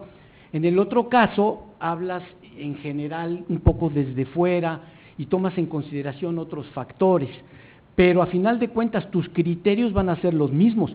Puede haber filosofía de la ciencia externa mediocre, repetitiva, mala, puede haber filosofía de la ciencia externa interesante, que te hace pensar, etcétera, ¿no? Y los criterios pues van a ser, me parece que los mismos. Lo que cambia es casi por así decirlo, el objeto de estudio. Es como estudiar a una persona fisiológicamente o no, su sistema nervioso, lo que sea, y estudiarlo como agente económico, por así decirlo, ¿no? Es la misma cosa, pero visto desde diversas perspectivas. Sí se pueden hacer reflexiones sobre la ciencia en general. Digamos que lo interesante, a ver, para ver si voy dándole un poco a tu inquietud, sería recomendable que quien hiciera filosofía de la ciencia externa hubiera hecho también un poquito de filosofía de la ciencia interna, que estuviera un poco empapado de todas estas, de los temas que se abordan, ¿no? De tener no nada más barruntos ahí de ideas, sino un poquito de conocimiento de lo que dicen los científicos al respecto. Yo creo que eso sería la diferencia, ¿no? Pero, en fin, eso. Bueno, muchas gracias, me gustó mucho la ponencia, me aclaró muchas cosas y me genera también muchas preguntas. En especial, la cuestión de la historicidad de la ciencia o del concepto de ciencia. Y, bueno, pensaba en el término de ideología. ¿Por qué? Porque, en cierto sentido, el punto de vista marxista, que era cientificista, diría yo, marca un poco la cultura, etcétera, y bueno, la filosofía como una especie de exudadora de la estructura. Pero vos planteas que ciencia es igual a capitalismo, lo cual me parece que... cientificismo. Igual no, identidad no. Yo no dije eso. Es un pilar del sistema, digamos. Eso es como lo pondría. Que yo te preguntaba, la pregunta sería simplemente si es que vos piensas que puede haber una ciencia no capitalista. Sí. Buena pregunta, sí. De hecho sí, ¿no? De hecho sí. Lo que pasa es que, bueno, la ciencia, como dije, ¿no? Viene todo un proceso de surgimiento de distintas disciplinas. Vamos a poner la astronomía ligada a creencias religiosas en un sentido tradicional, Dios, etcétera. Entonces, organizas tus datos en función de la teología o lo que sea, pues eso no es ciencia aunque tengas datos. Después pasas a otra cosa y organizas tus datos en función de ciertas prácticas. Después sí puedes organizar tus datos y ponerlos a funcionar en relación con otros modos de organización social, otros objetivos, etcétera. Sí, de hecho así es, ¿no? El conocimiento no es propiedad del capitalismo, no, eso no lo dije. Funciona. Ahora, yo puedo ponerme a especular en este momento acerca de lo que sería la ciencia en una sociedad más igualitaria y bla, bla, bla, etcétera. Pero ahí estaríamos haciendo ciencia ficción. Yo no quiero hacer ciencia ni filosofía ficción, no es filosofía ficción. Estaríamos haciendo otra cosa, estaríamos especulando de cómo podría aplicarse el conocimiento científico, cómo podría desarrollarse, actualizarse, utilizarse en condiciones sociales que no son en las que estamos. Entonces, en principio, considero que sí, que el conocimiento científico podría ser útil, podría llegar a ser útil si estuviera enmarcado en un sistema férreo de valores y de principios que le diera una orientación distinta. Entonces, yo ser. pensando, por ejemplo, en las experiencias Rusia, etcétera, sí, claro. y también en la buena vista que tenía Wittgenstein de eso, digamos. Sí, yo estoy de acuerdo contigo. Lo que pasa es que ahí vamos a deslizar la discusión hacia temas de política, y entonces no, sí, porque digamos habría que explicar que en efecto, digamos, ahí me parece que había una aplicación diferente de la ciencia, de alguna manera, ¿sí? Cosa que no se sabe mucho de Occidente. Hay algunos en Occidente, no se sabe nada, o pura tergiversación. Yo reseñé un libro hermoso, no me acuerdo del autor, la reseña está en mi página, por si a alguien le interesa, en la sección de reseñas, de un americano que escribió, se fue a vivir a la Unión Soviética, tiene varios libros, uno de ellos muy divertido que se llama Noches de Moscú. Él venía de Harvard y luego en la época de la transición, ¿cómo se llamaba? Él sirvió de vínculo en muchas cosas, pero vivió muchos años en la Unión Soviética y conoce a fondo la ciencia soviética. Y él en ese libro, se llama Humanismo, Ciencia y no me acuerdo qué, en la Unión Soviética, da un ejemplo de cómo la ciencia se aplicaba de manera distinta en distintos contextos, pero hay que entrar en los detalles y hay que ver, entonces la respuesta correcta o concreta es sí, hay aplicaciones potencialmente, hay aplicaciones diferentes de la ciencia podría servir a otros fines, precisamente porque es éticamente neutra, porque no está cargada de los valores del capitalismo, es simplemente un instrumento en este modo de vida al que no podemos escapar, ¿sí? Y no es visualizable otro en esto, ¿sí? O sea, ¿cómo podría la ciencia, los científicos ponerse a trabajar para que de manera gratuita las personas, no, es que eso no forma parte de sus objetivos, pero de la ciencia, no, de quienes controlan la ciencia, ¿sí? Y esto no hay personas, es una cosa institucional, por así decirlo, ¿no? Pero sí yo creo que sí, soy optimista en ese sentido.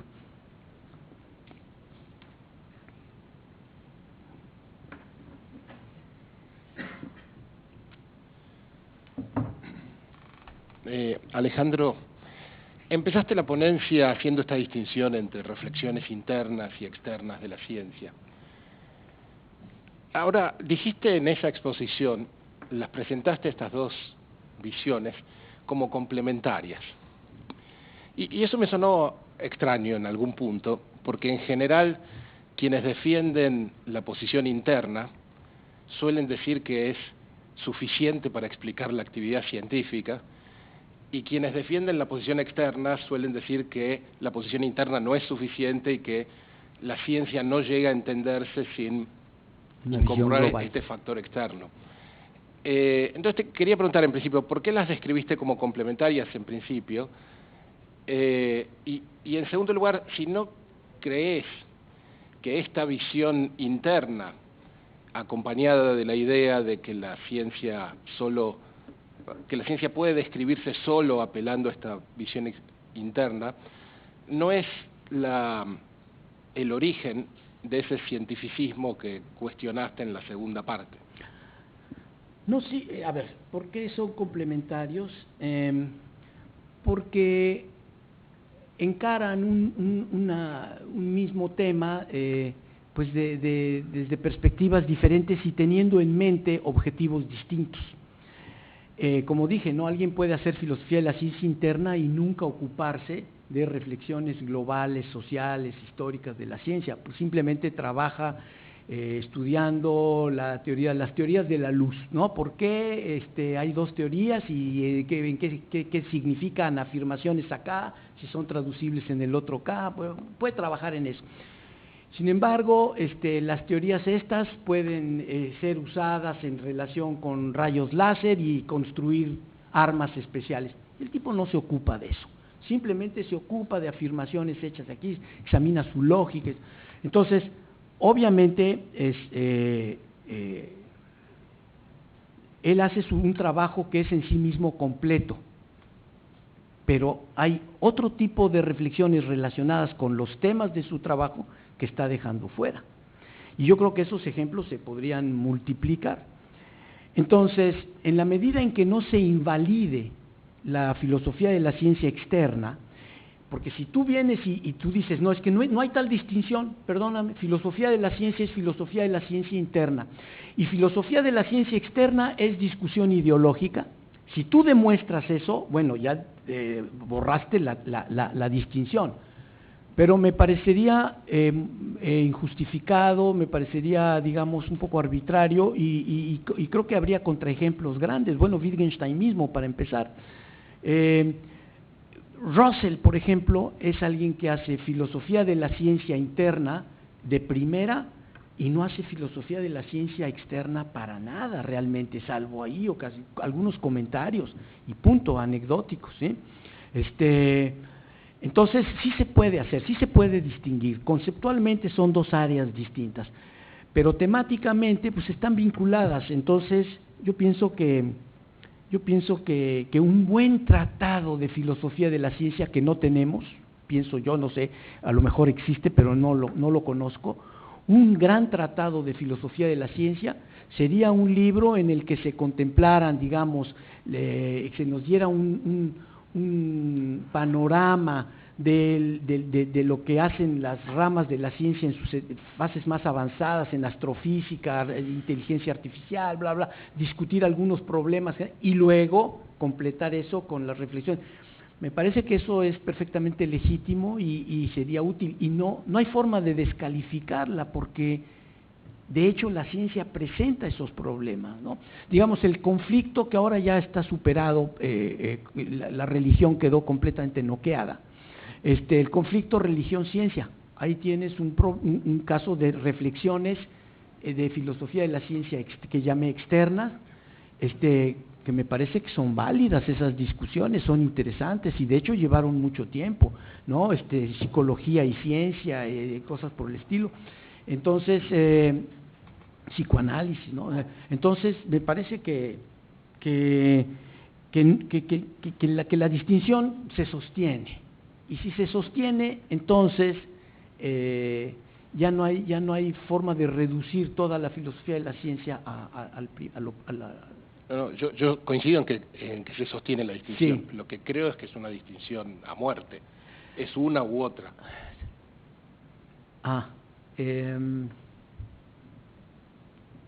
Pero si son como, digamos, conyuntos, no se tocan. Pero es que no lo son, porque el que enfoca disyuntos, perdón, desde el punto de vista interno, sí, normalmente, en la historia de la filosofía de la ciencia reciente, sí, suele pensar que eso es lo que explica la ciencia, en general. Bueno, eso es discutible, pero eso ya es una tesis. Los otros, lo mío es metodológico. Los otros, digamos, son los que creen que además de hacer sí, el esfuerzo interno, hay que hacer el esfuerzo externo. Pero suele haber un conflicto muy fuerte entre ambas posiciones. Pero a ver, vamos a suponer que alguien hace filosofía de la ciencia interna, en el sentido tradicional, un técnico, y que luego desarrolla una filosofía externa de exaltación y de adoración de la ciencia. ¿Ahí qué dirían? ¿Es complementario o no? Sería que bien, ¿no? Digo, el tipo sabe de física y sabe de muchas cosas y hace filosofía, nos explica las teorías y cómo están estructuradas, la biología, la evolución, la genética, cómo se conectan la genética y la teoría de la evolución, ¿no? Un buen tema. Entonces, ya el tipo desarrolla todo eso y luego abandona los tecnicismos y hace una reflexión general sobre, pero digamos de exaltación y de promoción del conocimiento científico. Ahí no dirías que son incompatibles. O sea, son incompatibles cuando la filosofía de la ciencia externa es crítica de la filosofía, digamos, de la ciencia. Entonces ahí puede haber ni siquiera me parece a mí, porque me parece que son niveles de abstracción distintos, me parece que no se tocan, ¿no? Yo no diría que hay incompatibilidad, es mi punto de vista. Hay varios. Tenemos una hora, o sea, sí. No sé cuántas. No, perdón, los que sean, todos, tenemos la hora, sí, falta media hora. Sí, sí.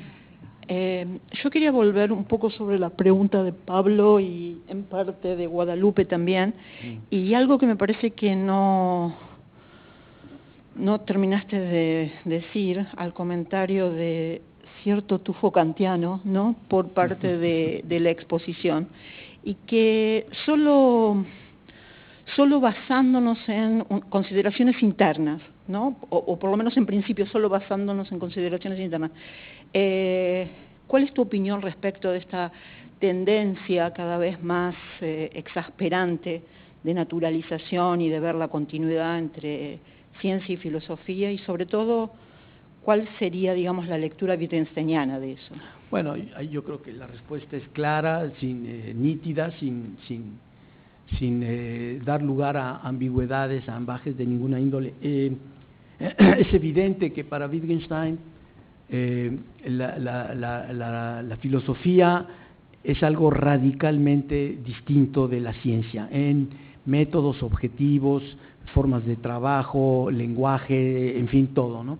No hay ahí ninguna continuidad, digamos, es lo más antiquainiano, rosseliano, es el punto de vista opuesto al representado por Popper, Quine, Russell en ese sentido, ¿no?, que son quienes piensan que la filosofía puede generar grandes ideas que después se van a contrastar con el tiempo, digamos, y toda esta fantasmagoría que pues ha dado lugar a muchos charlatanes, ¿no?, a mucha charlatanería.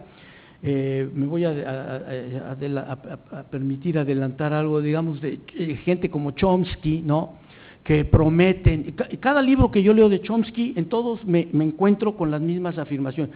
Con el desarrollo del conocimiento científico ya pronto podremos integrar estas hipótesis, y pasa el tiempo y ya pasaron 60 años y no se ha integrado una sola, y entonces el tipo sigue prometiendo.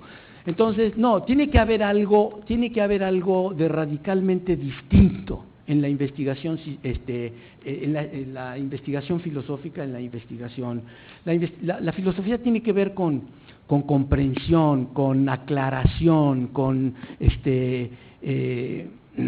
hacer inteligible un discurso, explicar las conexiones entre lo que se dice en la teoría y lo que se expresa en el lenguaje natural, porque no es lo mismo. Entonces, todas esas se malinterpreta, y entonces, ¿no? Eso por un lado, y la ciencia tiene objetivos muy claros, métodos muy precisos, se trabaja dentro de teorías, se heredan los problemas, no se puede improvisar así nada más, no se pueden plantear problemas en abstracto, siempre tienen que ser al interior de teoría. Entonces, bueno, son dos modos de reflexión y de trabajo esencialmente distintos, ¿sí? Son dos modos de pensar diferentes, dos modos de reflexionar diferentes. Entonces, por eso es un error grandioso, ¿sí?, el pensar que un enigma filosófico, un enredo filosófico, una incomprensión filosófica se puede resolver por medio de una teoría científica. Ese es el caso, digamos, palpable, ¿no? Pensar que con el avance de la ciencia vas a resolver los enigmas que hemos venido heredando desde los griegos. Son cosas distintas, ahí hay una incomprensión radical. Entonces, ¿de qué nos sirve adentrarnos en las teorías científicas contemporáneas? bueno, mostrar cómo se replantea el problema filosófico ahí y cómo ahí no se resuelve. Eso es lo que es interesante, yo pienso, ¿no? Ahora, sí es interesante estar capacitado para entrar en estas teorías, pueden ser de matemáticas, conocer algo, por lo menos, estar capacitado para mostrar por qué eso no son soluciones a los enredos de pensamiento que son los problemas filosóficos, ¿no? Pienso. No sé si más o menos respondí. Perdón, yo... David, sí, sí, adelante, sí. No hablar español, so in inglés.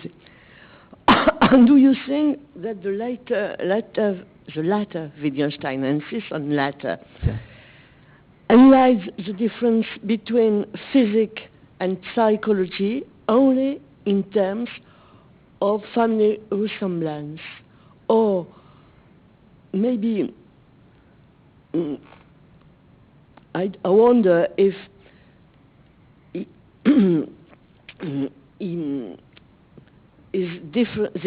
the way you approach this difference is not connected with his criticism of some reductionist approach of human being. And I wonder if these two ways, family resemblance, criticism of reductionism, can be linked with your very interesting distinction between internal and external. Yeah, I try to answer in English. I haven't practiced it for years.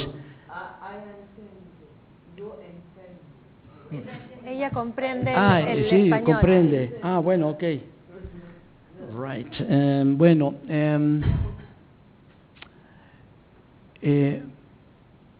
me parece que la crítica del reduccionismo científico es simplemente una confirmación de la idea de que hay disciplinas científicas que solo se parecen entre sí parcial, que comparten ciertos rasgos que parcialmente coinciden en ciertos enfoques y nada más.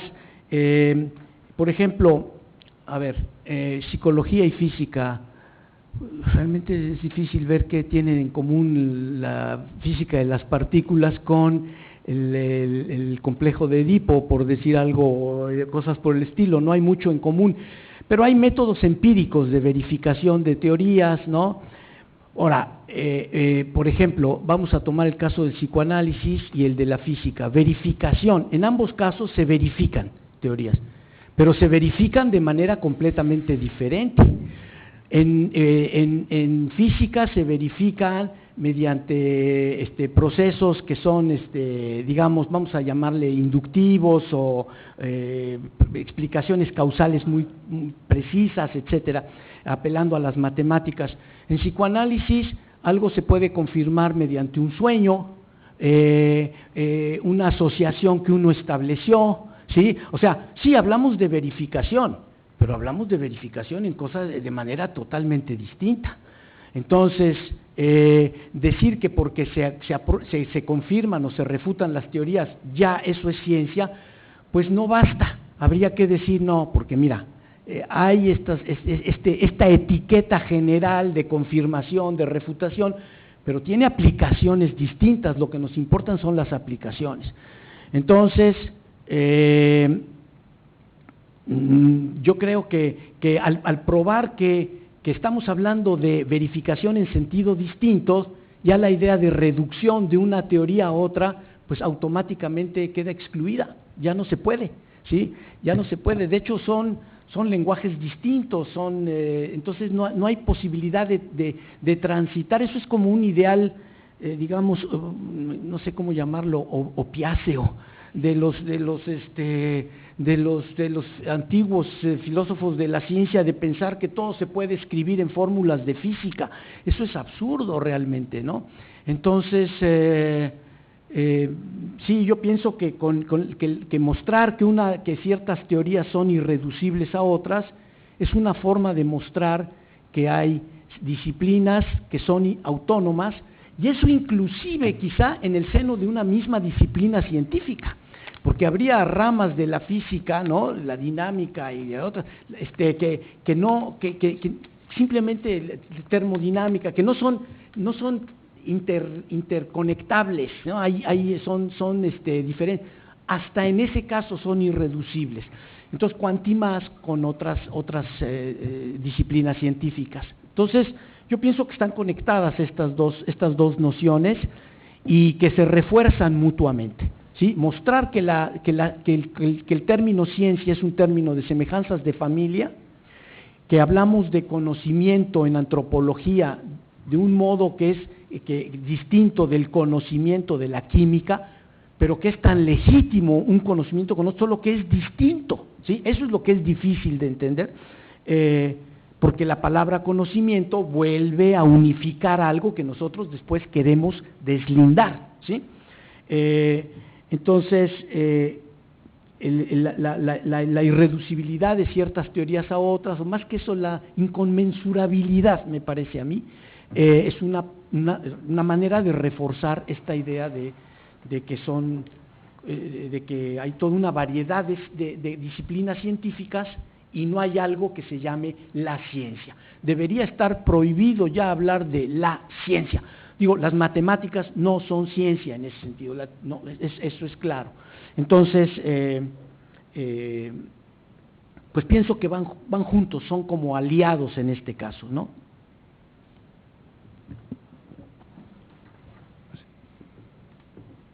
Gracias, Alejandro, por una charla tan interesante, informativa y muy sugerente, como se está viendo. Sobre todo en mi caso, porque supongo que esto es inevitable, lo escucharemos esta semana, ya me vas a ahorrar la primera media hora de mi charla, así que...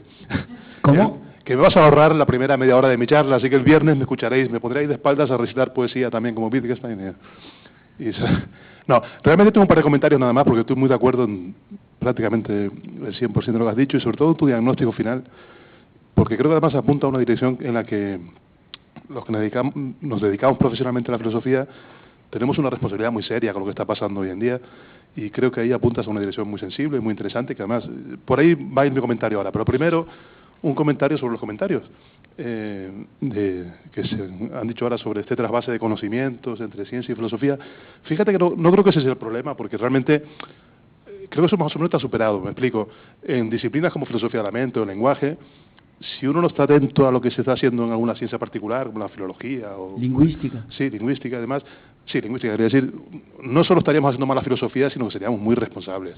O sea, enseñar hoy en un aula a los alumnos y tener un ojo puesto en lo que se dice en la ciencia.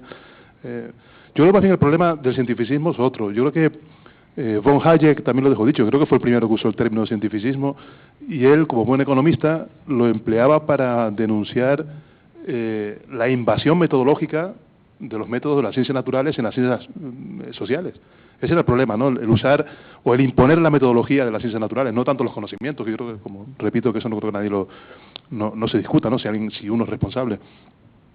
Así que yo creo que iría por ahí, ¿no? Y también Monk insiste en ese sentido, Ray Monk, cuando dice que esta importación, esta aceptación nada crítica de los métodos de la ciencia ha dado lugar simplemente a mala filosofía, como se ve hoy, por ejemplo, hoy en día, con esta enfermedad de publicar en journals del primer cuartil, con índices de impacto. Y con el estereotipo de los papers de ciencia, sí, que obligan a los humanistas, a los que están en humanidades, hacer una clase de trabajo que no nos corresponde. Porque un científico llega y hace un experimento y le varió tiene una variable ahí que cambió, y entonces es un paper nuevo. Nosotros no hacemos eso. Entonces él puede producir 3 artículos al año así porque hizo 3 experimentos, ¿no? Pero no es nuestra forma de trabajar. No, pues efectivamente. Ahí tienes un efecto negativo. Pues esa colonización de lo que hacemos, que nos tengamos que... Parece que el siguiente paso será ponernos una bata blanca cuando vayamos a dar clase, o para parecer más científicos, algo así, algo de eso. Pero bueno, mi comentario tiene que ver con lo siguiente. Desde hace años gobiernos como el japonés y muchos otros están eliminando la filosofía de la educación pública con el pretexto de que no es productiva, que no rinde, que no aporta nada. Eso es, sí. Que no produce tecnología, no produce conocimiento útil, y por lo tanto es inútil. Esto se ve en muchos países, curiosamente o no tanto, gobernados por gobiernos de derecha, casi todos, que de todas formas no sé si les rinde tanto el esfuerzo. Quiero decir, ya los propios filósofos y filósofas ya nos encargamos de que la filosofía parezca inútil, de tantas peleas que tenemos entre nosotros. Y a eso a lo que voy es que tengo la sospecha de que todos estos gobiernos que prohíben la filosofía son los que mejor han visto la utilidad de la filosofía. La prohíben precisamente porque ahí ven el enemigo. Y tiene que ver con lo que deseas al final, porque ellos ven claramente que son las personas que se dediquen a pensar en estas cosas pueden poner el dedo en la llaga. De que realmente el cientificismo, la ciencia, el capitalismo, estas cosas que comentabas ahora van de la mano. Y tan solo alguien que se atreva a alejarse del espíritu de esta época, como haría Wittgenstein, puede ser crítico con este sistema y por lo tanto mejor lo eliminamos. Y aquí viene mi comentario, que simplemente, ya ves que no es ninguna pregunta y te estoy... que estoy muy de acuerdo con todo lo que has dicho, pero era basado en tu experiencia entonces y tu conocimiento. Claro, con Wittgenstein tenemos algo parecido. Él también le recomendaba a sus alumnos que abandonaran la filosofía porque era inútil. Entonces, claro, ¿inútil en qué sentido? Claro, aquí es lo que voy. Yo, dos sentidos de inutilidad claro, yo tengo mi opinión porque quiero escuchar la tuya, claro. Entonces yo sospecho que tiene que ver con que, bueno, para dedicarse a la filosofía, si hay que ser contrario a este espíritu de la época, hay que ser muy valiente. Hay que ser muy valiente y estar dispuesto a renunciar a muchas cosas. Sí, claro. Bueno, obvio. Yo enfatizaría 2 puntos, ¿no?, de lo que dices. Primero, ¿cuáles son los fundamentos de esta ola que se está dando en el mundo, esta moda de atacar la enseñanza de la filosofía, etcétera? Es justamente su impracticalidad, ¿no? Es decir, digamos, la Fundación Ford necesita, invierte en el MIT o en en Harvard, en donde sea, y se desarrollan programas. Si no le dan resultados, deja de hacer eso, ¿sí? Entonces, impracticalidad quiere decir eso en este contexto, que se elabora, se discute, pero bueno, ¿y esto a qué me lleva? ¿Esto cómo lo aplico? ¿Cómo lo hago negocio? Porque no estoy invirtiendo para que tú te diviertas, ¿verdad? Eso es como razonaría un empresario o una corporación. No estoy haciendo eso para eso. ¿Dónde están los resultados prácticos? Entonces, en los fundamentos del ataque a las humanidades, que me parece que quizá, digamos, filosofía es como el núcleo, pero cosas adyacentes también pueden quedar un poco ahí afectadas. Lo que mueve eso es la improductividad de la filosofía. Pero eso está mal porque, de nuevo, productividad es un término de semejanzas de familia. Lo que los tipos no ven los dirigentes es que se puede ser productivo de distinta manera. O sea, no se es productivo nada más produciendo clips o produciendo vasos. Hay otras formas pero la ciencia achica el espectro de lo que es la productividad y no se dan cuenta de las implicaciones que eso tiene, pero que es una tendencia, sí, es una tendencia general pues eso yo creo que hace reaccionar adoptando una actitud anticientificista. Es muy difícil ser digamos, solo alguien muy fanático puede ser un pancientificista en la actualidad. Es decir, que no se dé cuenta de todo lo que la ciencia, de esa inmensa maquinaria que es, acarrea, porque es como algo que genera rosas y por otro lado tiene una hélice y corta cabezas, genera rosas y corta cabezas. No puedes quedarte nada más viendo los aspectos positivos. Sí hay desde luego grandes avances. Hay una anécdota que me gusta mucho, que cuenta Ross Rees de Wittgenstein en una discusión sobre el progreso en ciencia y todo esto, en donde creo que la conocen. El expositor le dice dice ahí, bueno, pero es que es obvio que hay progreso. A ver, luces, auditorios, transporte, aviones, todos bien. Digo, ¿hay o no progreso frente al hombre primitivo, el hombre de las cavernas, no? Y entonces Wittgenstein le dice, no, a ver, yo no tengo dudas de que a usted eso le parezca progreso. Yo lo que me preguntaba es si al hombre primitivo esto le habría parecido progreso, ¿no? A mí me parece así como contundente la respuesta, ¿no? Wittgenstein muestra cómo la idea de progreso solamente se puede dar en un ámbito determinado y que no tiene mucho sentido hablar de progreso o no cuando hablamos de sociedades radicalmente distintas. No hay conexión. Entonces es un progreso llevar un automóvil a Mongolia, no, pues mira, no sé, es un estorbo más bien, sí, llegas allí a tirar basura, chatarra, no sirve, eso no es progreso, sí, depende. Entonces, esta idea, esta noción estrecha de practicalidad que viene con el espíritu del sistema y es muy, la ciencia se acopló fantásticamente bien a eso, ¿sí? Entonces, es la utilización de la ciencia permanentemente en detrimento de otras formas de vida y de pensamiento, ¿no? Yo quería hacer... ¿Yo? ¿Alguien estaba antes? Hay varias personas.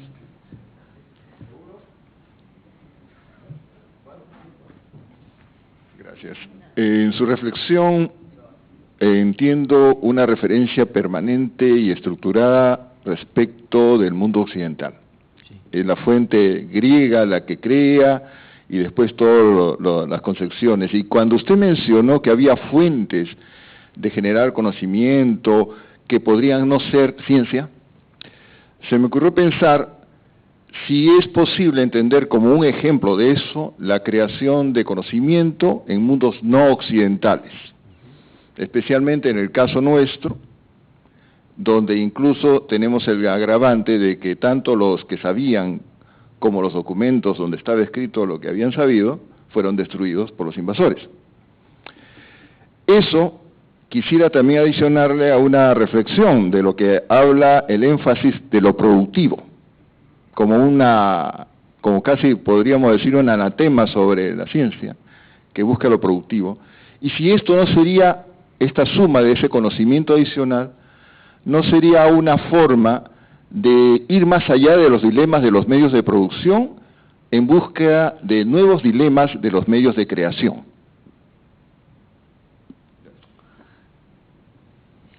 A ver, le voy a suplicar que me parafrasee la duda para que la entienda yo bien, para no responder a otra cosa.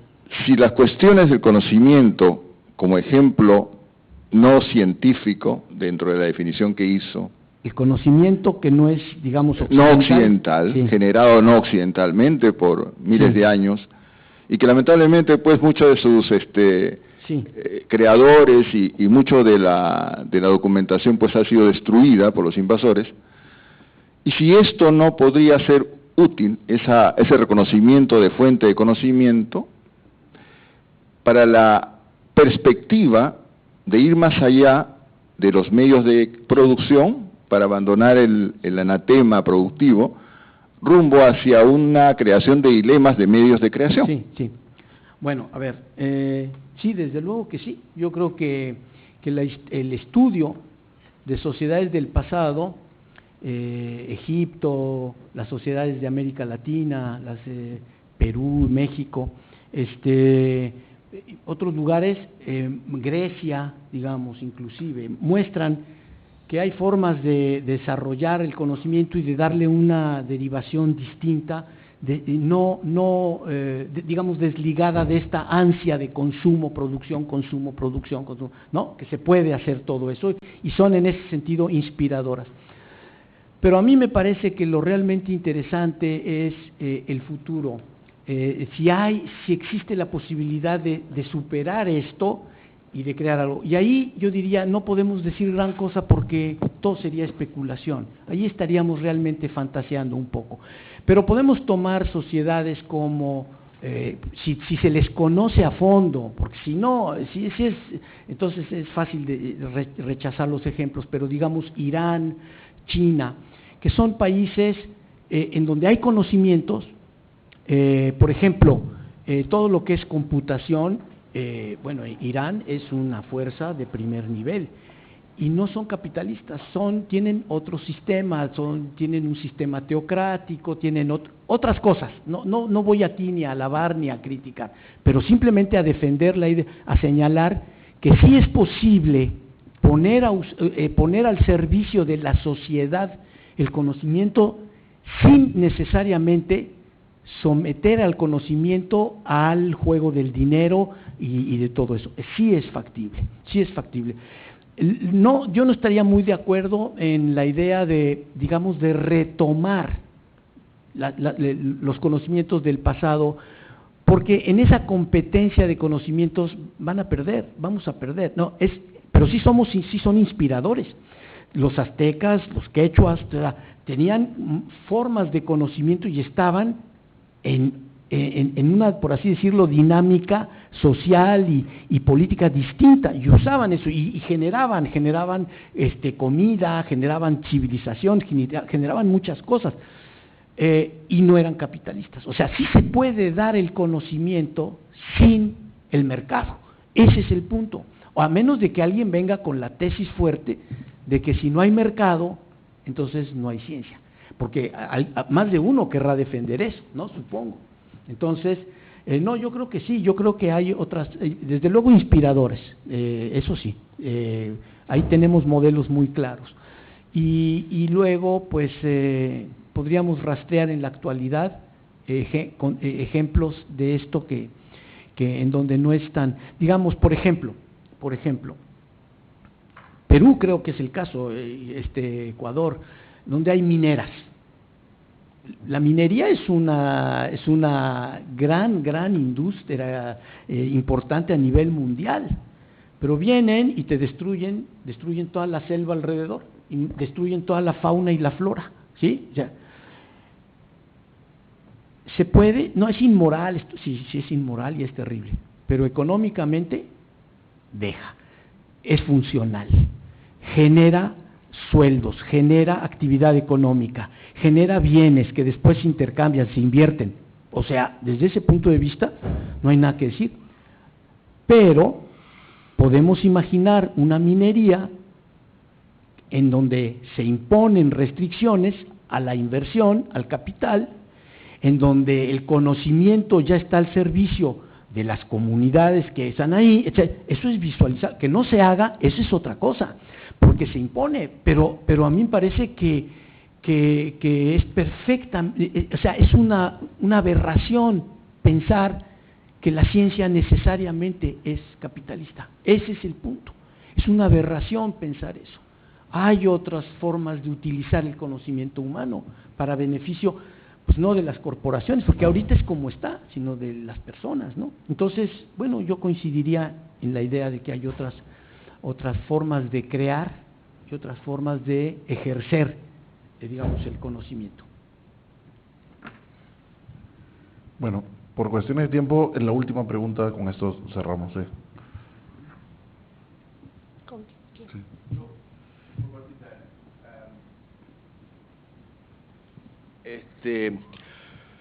Quizá volviendo un poco lo que se planteaba, por ahí cuando vos dices que como que la ciencia es neutral, eso es lo que más me viene contando, y la aplicación, pero después cuando con la discusión me da la impresión de que, porque digamos la ciencia utiliza proposiciones, si quieres también, que están ligadas a digamos, no son una cantera, digamos, autónoma, sino que vienen del lenguaje común y de alguna manera, no sé, Newton hablaba de trabajo, ¿verdad? Fuerza por distancia, sacando metáforas industriales. Digo, la ciencia misma, esa distinción que vos haces entre la ciencia y la aplicación, etcétera, me parece que no hace falta, en el sentido de que me parece que la ciencia sí tiene una dirección, bueno, quizás dejas de hablar de ciencia, pero que la ciencia no creo que sea neutral, por lo menos no creo que se salga de tu exposición de que la ciencia sea neutral y distinguir tanto la aplicación de la ciencia de la ciencia, sino más bien diría que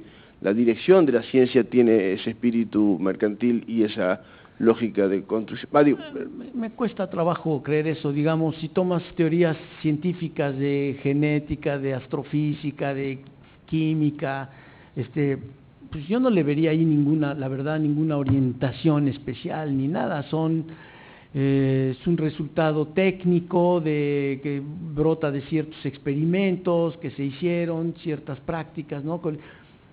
No le veo la orientación al discurso mismo de la ciencia. No le veo la orientación al discurso teórico, no lo encuentro, digamos, por lo menos en las ciencias duras. Ahora, en la reconstrucción de los hechos del pasado, ahí sí la perspectiva, digamos, de la mente humana sí va a hacer variar las cosas, ¿sí? El ejemplo que da Russell, muy bueno, porque es casi como ideal, prototípico, de la batalla de Waterloo. Él dice, no hay forma de hacer salir a los franceses de la idea de que Napoleón perdió porque Grouchy llegó tarde y se retrasó con el ejército. Los ingleses dicen que los prusianos tenían perdida la batalla y que si no hubiera sido por Wellington, Napoleón los hubiera aplastado. Y los prusianos dicen que ellos ganaron porque ellos resistieron hasta que Wellington llegó, o al revés, etc., ¿no? Y tienen tres versiones distintas de una misma batalla.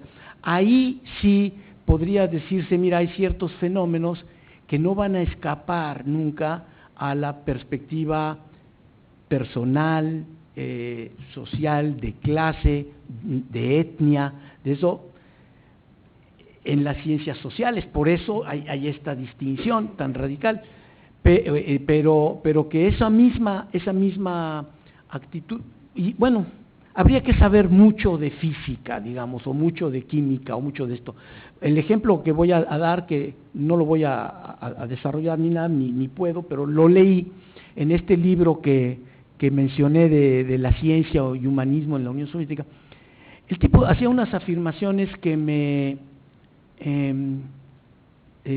llamaron mucho la atención, porque él decía que las ecuaciones de Einstein no encajaban en ciertas teorías de la materia, que como los científicos rusos tenían una visión dialéctica del mundo, bla, bla, ellos habían desarrollado, y venían los nombres de los astrofísicos, teorías de física distintas, ¿sí?, con ecuaciones diferentes y cosas por el estilo. Entonces, bueno, si se logra establecer eso, pero ahí sí estarías demostrando que inclusive hay prejuicios que se infiltran y que no hay manera de ser, que la idea de la objetividad total no queda atrapada ni siquiera en las teorías más abstractas.